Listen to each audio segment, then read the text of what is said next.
세계에서 가장 럭셔리한 스포츠인 F1 경주를 개최하는 도시, 드레스를 입은 여인과 턱시도를 입은 신사들을 위한 카지노의 도시, 세계에서 가장 백만장자가 많은 나라 중인 하나인 이 도시는 바로 모나코입니다. 지중해 햇살만큼 밝고 아름다운 이 도시는 백만장자들의 안식처로 꼽히는데요.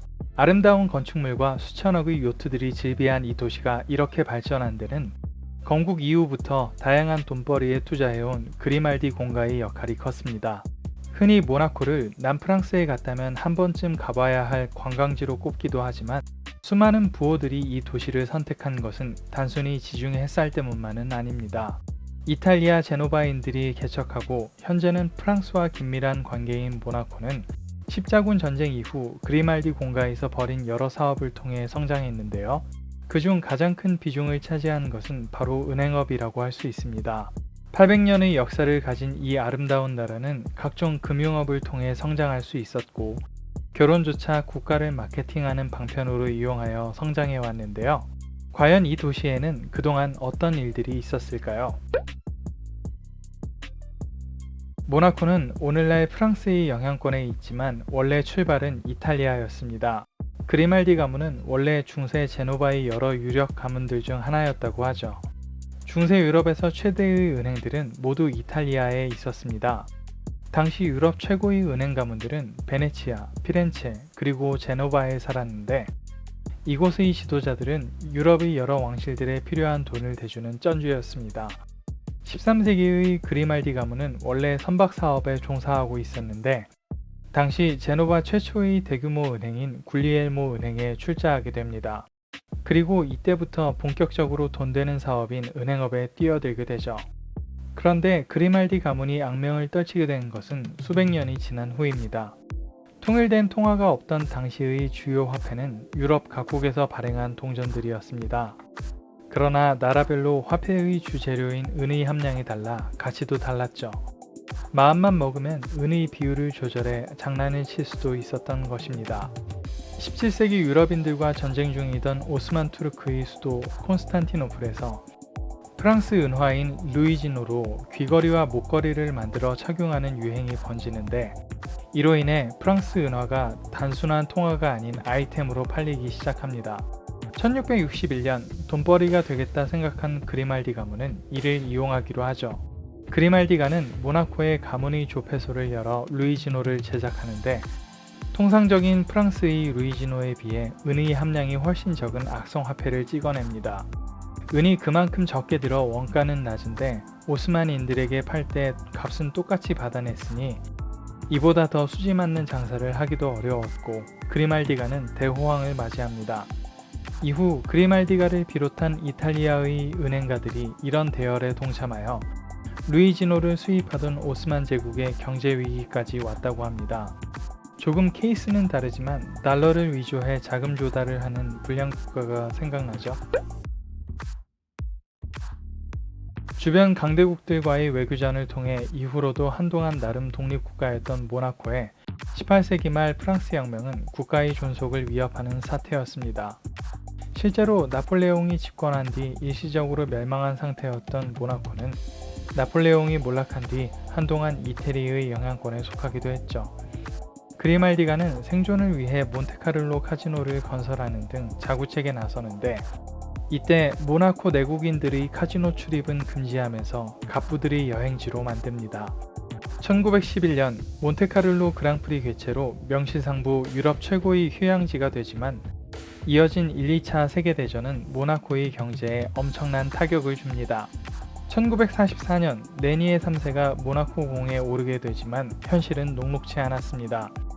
유럽이 쑥대밭이 된 상황에 부호들이 모나코에서 한가로이 휴가를 즐길 일은 없었고 모나코와 그리말디가는 당장 생존을 고심해야 할 상황에 처합니다.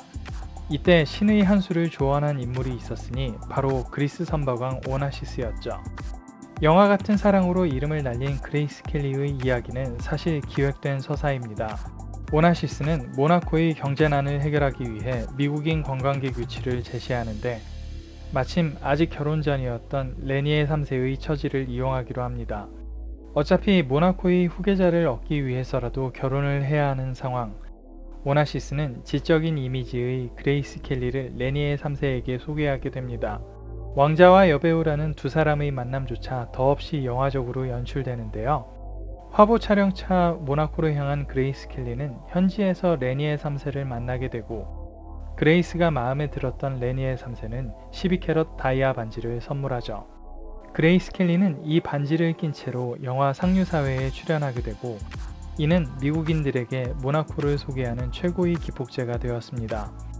그리고 미국인들은 모나코에서 유럽인들의 빈자리를 몇 배로 채우게 됩니다.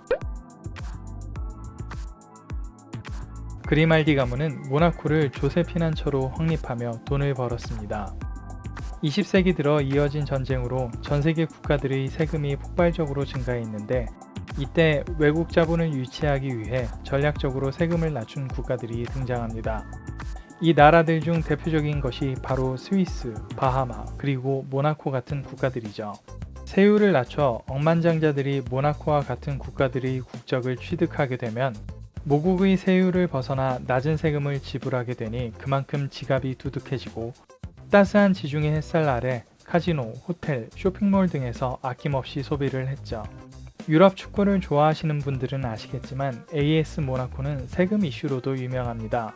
프랑스의 리그앙은 세금이 높은 리그로 유명한데, 모나코는 독립국 지위를 이용하여 자국팀인 AS 모나코의 세금을 상당히 낮춰 팀의 경쟁력을 유지하고 있습니다.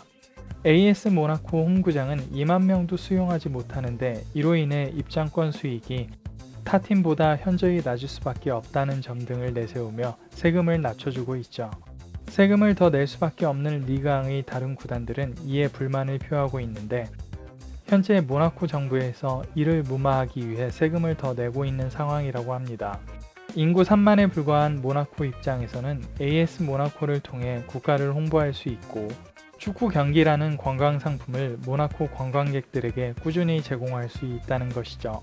모나코의 아름다운 아파트들과 빌라, 그리고 수천억의 요트들은 사실 알고 보면 부호들의 세금 절감 덕분에 가능했던 것이라고 합니다. F1 그랑프리 시즌 모나코의 호텔에서 파티를 즐기는 사람들도, 요트 위에서 샴페인을 터뜨리는 사람들도 이런 세금 혜택이 없었다면 과연 모나코를 자신들의 휴양지로 선택할 이유가 있었을까요? 현대사회에 보기 드문 귀족이지만 모나코 가문에 대한 평판은 형편없습니다. 그리말디가는 수백 년 동안 대를 이은 막장 드라마의 주인공으로도 유명한데요. 수백 년의 역사에도 아름다운 결혼 생활을 한 모나코 공은 없었다고 합니다. 800년 전 그리말디가에서 모나코를 점령할 당시 어떤 여인이 강간을 당하는데, 이후 버려진 여인이 마녀가 된 뒤 그리말디 가문을 저주하게 됩니다. 그녀는 그리말디가의 누구라도 행복한 결혼 생활을 할 수 없다고 저주했는데, 우연인지 필연인지 이 저주는 수백 년 동안 단 한 번도 깨진 적이 없죠. 레니의 3세 또한 그레이스 켈리가 교통사고로 사망한 뒤 20여 년 동안 혼자였고, 알베르 2세는 역대급 개차반으로 유럽의 악명이 높다고 하죠.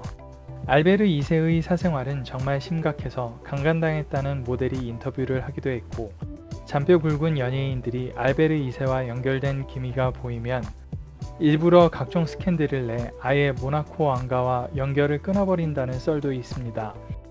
그중 가장 충격적이었던 건 현재 모나코 공비인 샤를린 위트스톡이 결혼식을 앞두고 3번이나 도망가고 싶어 했다는 이야기죠.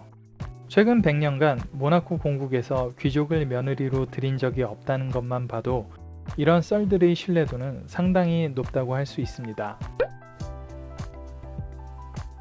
현재 모나코 공인 알베르 2세의 재산은 이런 정책에도 생각보다 소박합니다.